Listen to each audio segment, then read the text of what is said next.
शेतकऱ्यांच्या प्रश्नांसाठी राजू शेट्टी कैफियत यात्रा काढणार आहेत। 26 जूनला कैफियत यात्रेचं आयोजन केलेलं आहे। कागल ते शाहू महाराजांच्या जन्मस्थळापर्यंत ही कैफियत यात्रा निघणार आहे। शक्तीपीठ महामार्ग रद्द करावा, उसाचा दुसरा हप्ता 100 रुपये देण्याची मागणी ही या कैफियत यात्रेच्या माध्यमातून केली जाणार आहे। राजू शेट्टी यांच्या नेतृत्वात ही यात्रा निघणार आहे।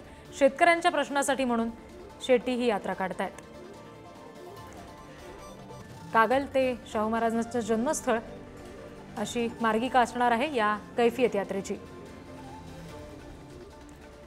प्रतिनिधी शेखर पाटील यांच्याकडून अपडेट्स घेणार आहोत। शेखर, काय नेमके महत्त्वाचे मुद्दे या यात्रेदरम्यान उपस्थित होऊ शकतात? शेतकऱ्यांचा कसा पाठिंबा मिळू शकतो?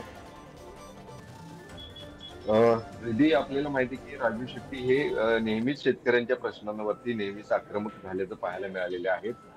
गेल्या अनेक दिवसांपासून खरं तर स्वाभिमानी शेतकरी संघटनेचे हेच राजू शेट्टी ऊस आंदोलनामध्ये नेहमीच सक्रिय राहिलेले आहेत आणि ऊस आंदोलनाच्या विविध प्रश्नांसाठी लढा देताना पाहायला मिळालेले। आता सुद्धा मागील वर्षी तुटलेल्या ऊसाला 100 रुपये दुसरा हप्ता मिळावा यासाठी स्वाभिमानीचे हेच राजू शेट्टी यांनी खरं तर ही कैफियत यात्रा जी आहे ती आयोजित केलेली आहे।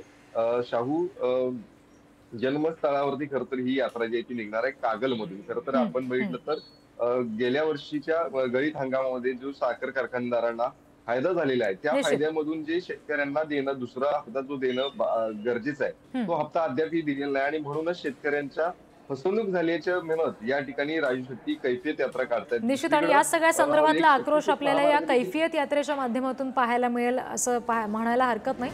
धन्यवाद शेखर, दिलेल्या या सगळ्या तपशिलांसाठी।